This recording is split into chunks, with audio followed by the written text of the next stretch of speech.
पहा नवीन एपिसोड्स एकदम add free.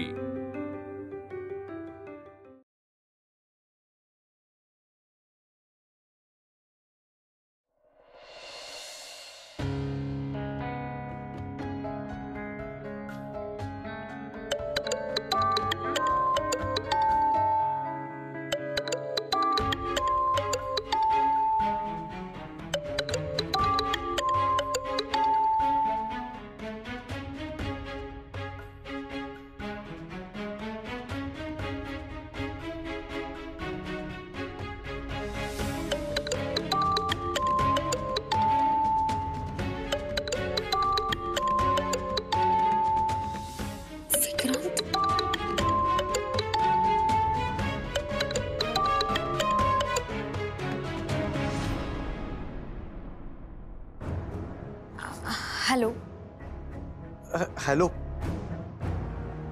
काय आहे? मी बोलतोय विक्रांत। कशी आहेस? का फोन केलाय तुम्ही? आरती प्लीज इतकं तुटक नको ना बोलूस। मी तुझी माफी मागायला फोन केलाय। हो पण का? का म्हणजे मी चुकलोय आणि त्याचा सगळ्यात जास्त मनस्ताप तुला झालाय। हे बघ आरती, मला ना इतर कोणाचंच इतकं वाईट नाही वाटलं, पण मला माहितीये की तुला तुला खूप त्रास होतो या सगळ्याचा। माझ्यामुळे तुला त्रास झालाय आणि म्हणून मला तुझी माफी मागायची। खरंच मनापासून सॉरी। मी ठेवते फोन। आरती एक मिनिट, मला तुला एक सांगायचंय। काय? आपल्याबद्दल माझ्या दादाला कळलंय सगळं। आपलं काही नाहीच आहे। हो पण त्याला माहित नाहीये ना की आपल्यात काही आहे की नाही। दादा कदाचित तुला बोलेल त्याविषयी। त्याचं वेड्यासारखं प्रेम आहे का माझ्यावर, जसं माझं तुझ्यावर आहे। लहानपणापासून त्याने खूप जपलंय मला।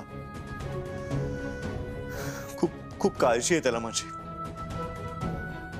आणि मी हा वेडेपणा केल्यावर खूप बिथरलाय तो। त्यामुळे तो आता काही करू शकतो, कोणाला काही विचारू शकतो।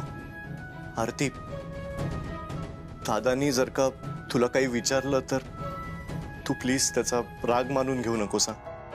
मी ठेवते आता फोन। आरती ऐक ना, एक रिक्वेस्ट आहे प्लीज। तुम्ही काही बोलू नका प्लीज, थांबा आता। आरती प्लीज एकदा भेटूया ना आपण। हे बघ, तुला हवं तर तू होकार नकार काहीच देऊ नकोस। नो प्रॉब्लेम, फक्त मला व्यक्त होऊ देत ग, भेटून बोलू दे मला। आय प्रॉमिस, मी यापुढे तुला कधीच त्रास देणार नाही। तुम्हाला कळत नाहीये का? खूप त्रास होतोय मला या सगळ्याचा आता। आरती ऐक ना। आरती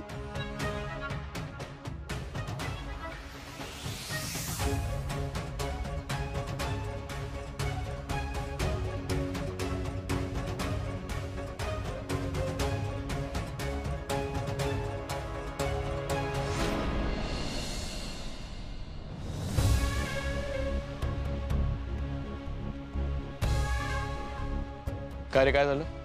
हाँ सर, सर या फाइल्स तुम्ही जे अमूल्य मॅडमला काम दिले ना, त्या कामाच्या या फाइल्स सर या तुमच्या गाडीत ठेवून देऊ का? नाही म्हणजे चुकून अमूल्य मॅडमच्या हाती लागल्या, आपल्या स्टाफपैकी कोणी गाढवपणा केला तर प्रॉब्लेम नको ना, म्हणून। ठीक आहे, ठेव। हाँ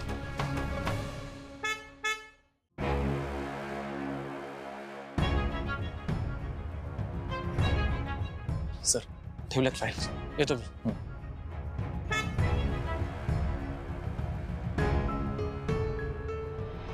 मी इथे काम करते ज्याचा मला पगार मिळतो। कामाचं बोलायसाठी कधीही बोलव, मी येईन,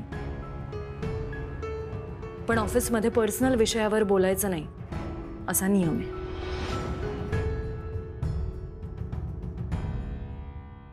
अमूल्य, मला बोलायचंय.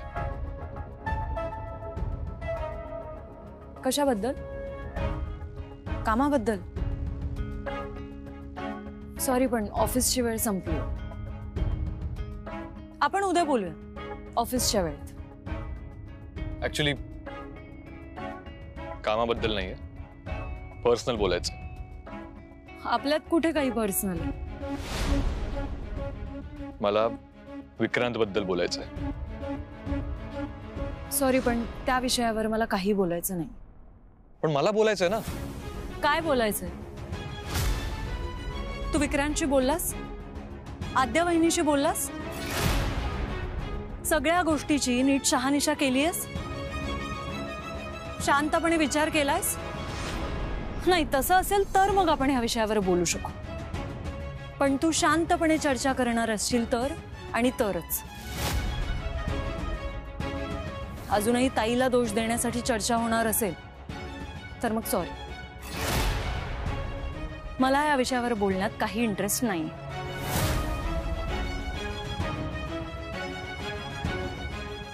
बाय.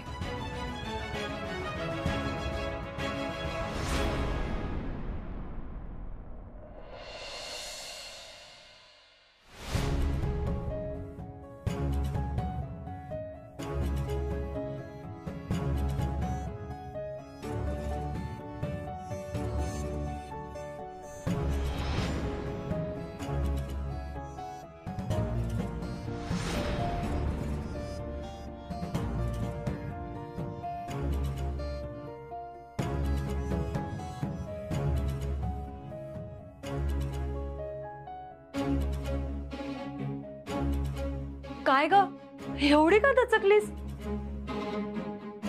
आणि अशी अंधारात का बसलीस?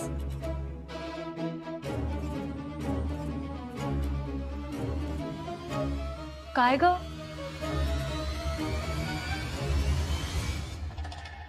अगं ताप आहे तुला? तू कुणाला सांगितलं का नाही? आईला का नाही सांगितलंस?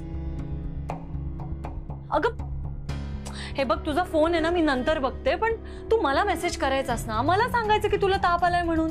किंवा मग अण्णांना येऊन पण किती वेळ झाला, अण्णा खालीच आहेत. तू कुणालाच काही कसं नाही सांगितलं?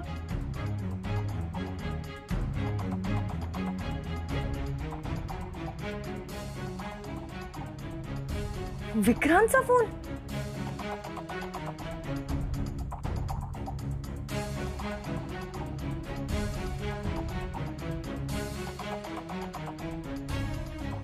विक्रांत आणि गौतमचे एवढे मिस कॉल्स? तू ह्या दोघांच्या कॉल्सचं टेन्शन घेतेयस? ताई अगं, तू नको एवढा विचार करू. तू शांत हो बरं. तू आहे ना, यांचं अजिबात टेन्शन घेऊ नकोस. मी आहे ना. तू थांब बरं, मी तुला आधी औषध देते. बरं झालं अण्णांनी प्रत्येक खोलीत मेडिसिन बॉक्स ठेवले. मला सांग, तू काही खाल्लंयस का?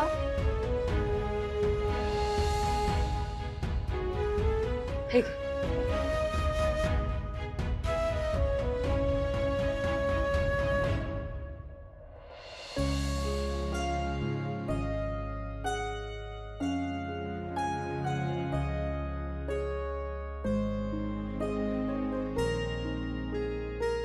तू आता आराम कर, मी अण्णांना सांगते. मला सोडून नको जाऊस ना अमूल्या. ताई अगं, हे बघ, मी कुठेही जात नाही. मी इथेच थांबते. तू ये बरं इथे. अशी पड. हो खाली.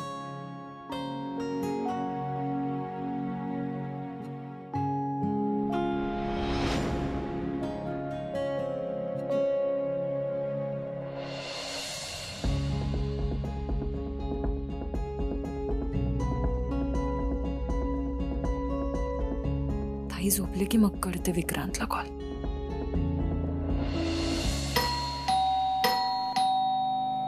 अरे आलात तुम्ही? येस आले. एक मिनिट आद्या. जावई बापू थांबा जरा.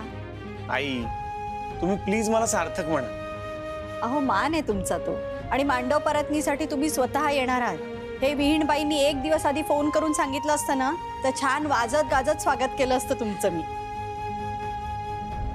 अगं आई, तो ऑलरेडी किती अवघडला ते तरी बघ. अगं गंमत करते ग. सार्थक काय नवीन आहे का माझ्यासाठी? हो ना, आणि मी पण लहानपणापासून येतेच आहे की इथे. हो तर बरं, मला आता ओवाळू दे तुम्हाला दोघांना. चंदू, औक्षणाचं ताट घेऊन ये रे. आणि माझी हौस म्हणून, नाही म्हणू नका. बरं दे. बरं, त्यांची बॅग घेऊन जा.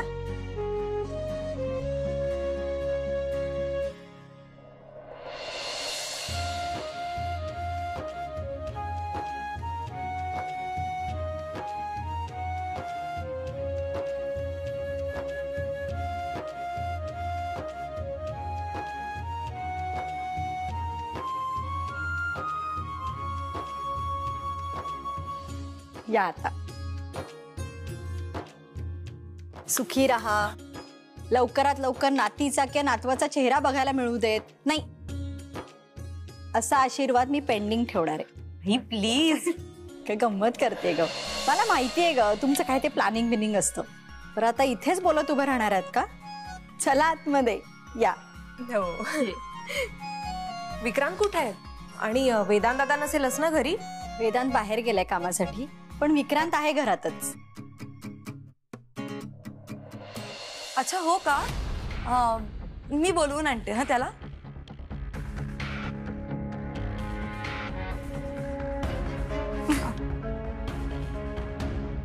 बरं, तुम्ही दोघं बसा, मी मस्त चहा करून आणते तुमच्यासाठी. हो, चल ये.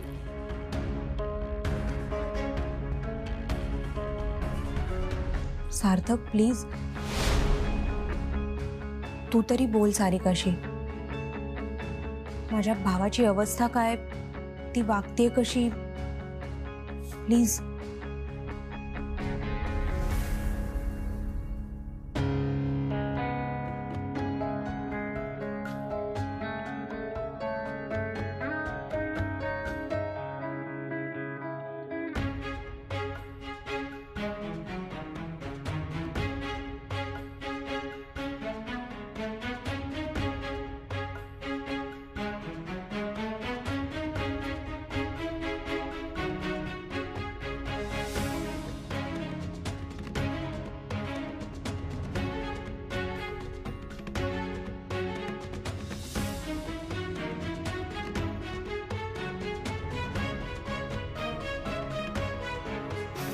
कोण आहे? ओळख पाहू. काय पोरखेपणा चाललाय हा? तू बिंदास माझ्या रूम मध्ये आलीच कशी? अरे असं काय करतोयस? आपण फ्रेंड्स होत ना. #Childhood friends. म्हणजे लहानपणापासून. लहान नाही होत आता आपण. आणि माझ्या रूम मध्ये तू डायरेक्ट येऊच कशी शकतेस?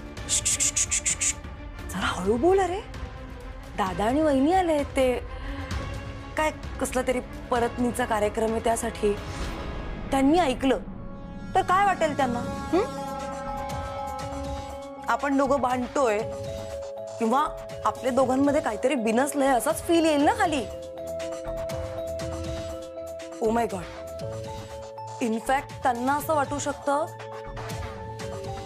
की मध्ये तू जो अटेम्प्ट केला होतास ना, तो तू माझ्यामुळे केला होतास. म्हणजे चोर सोडून जी मनापासून प्रेम करते तिलाच फाशी व्हायची. माझ्या लाईफशी तुझा काहीही संबंध नाहीये, कळलं?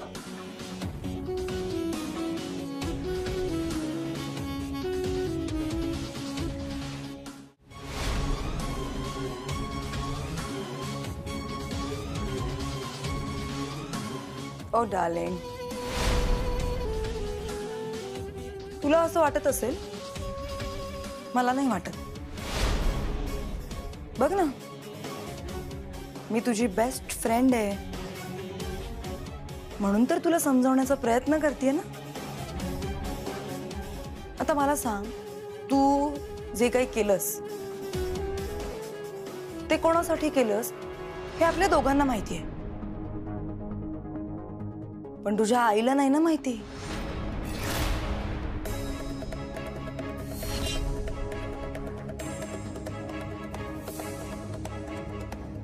बघ, तुझी फ्रेंड आहे म्हणून मी तुला समजावते. आता तू असं ओरडलास तुझ्या आईला कळेल ना, त्यामुळे डोंट वरी, मी काहीच सांगणार नाही तुझ्या आईला. दुसरी कोणी असती ना तर आतापर्यंत अटक सुद्धा झाली असती, पण हॅशटॅग चिल, मी तसं काहीच करणार नाहीये. आता तूच ठरव, खरी मैत्रीण कोण, मी की त्या दोघी? एकीने तर ऑलरेडी तुझ्या दादाच्या ऑफिसमध्ये स्थान मिळवलंय तुझ्या बहिणीचा वापर करून, आणि दुसरी सतत फोन करून तुझे कान पोखरते. तू माझ्या पर्सनल लाईफ मध्ये ढवळाढवळ करू नको हा. माझी बहीण आलीये, मला तिला भेटायचंय. मी चेंज करून आलो, तोपर्यंत तू मला इथे दिसायला नकोयस.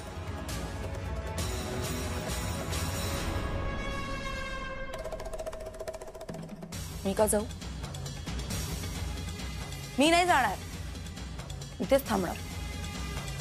दोघांनी एकत्रच खाली जायचं.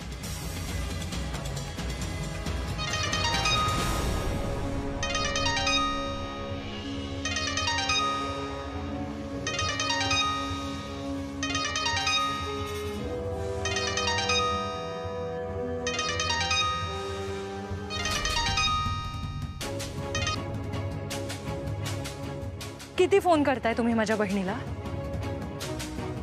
तुम्हाला एवढी साधी गोष्ट कळू नये की तिचं आता लग्न ठरलंय. तुमच्या जागी दुसरं कोणी असतं ना तर आतापर्यंत पोलीस कंप्लेंट केली असती. तुम्ही आद्या बहिणीचे भाऊ आहात म्हणून आम्हाला काही करता येत नाही, पण तुम्ही जरा तरी विचार करायला पाहिजे. हॅलो अमूल्या, काय झालंय? काय झालं? तुम्हाला माहितीये, तुमचा फोन आला की ताई घाबरते. कधीही फोन येईल ह्या भीतीने थरथरते ती. हे बघा, तिच्या मनावर खूप दडपण आलं, इतकं की ती आजारी पडली. आय एम सॉरी, पण काय झालंय तिला? तापाने फणफणतीये माझी बहीण.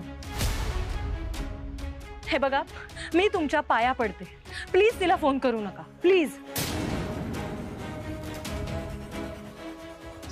Hello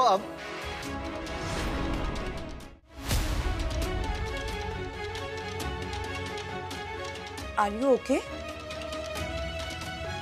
no, I am not okay. तुला कोणी सांगितलं हा फोन घ्यायला?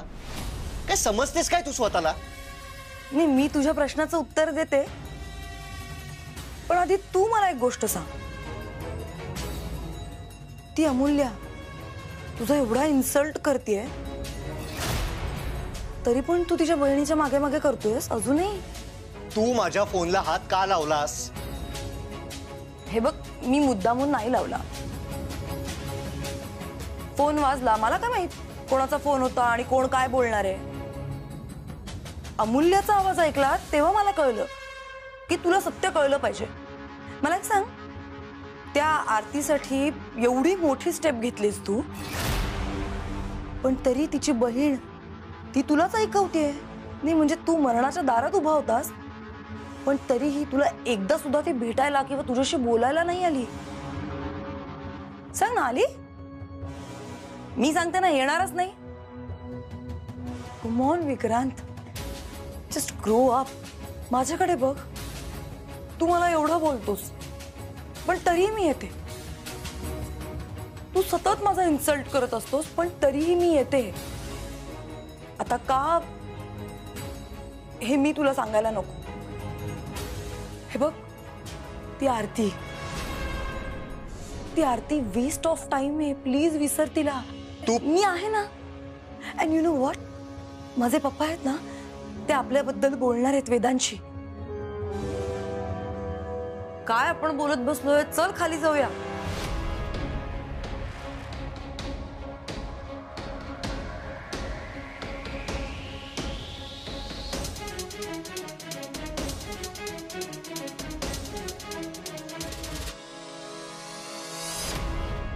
हो, दुपारपर्यंत बरी होती ती. गौतमचे बाबा आले, त्यानंतर सारिका आली. मग जी खोलीत गेली ना ती बाहेर आलीच नाही. मला आपलं वाटलं की डोळा लागला असेल, झोपली असेल थोडा वेळ. ही आल्यानंतर मला कळलं तापाने फणफणली ती. ठीक आहे सुमन, तुम्ही नका काळजी करू. हा, घरात एक पूर्ण डॉक्टर, एक अर्धा डॉक्टर आहे. आमच्यावर विश्वास नाही का तुमचा? हा, आणि मी चेक केलंय तिला, काही घाबरण्यासारखं काही नाही. आणि अमूल्याने तिला तापाची गोळी दिलेली आहे, उतरेल थोड्या वेळाने, ताप उतरेल तिचा, नका काळजी करू. पण असा अचानक कसा ताप आला?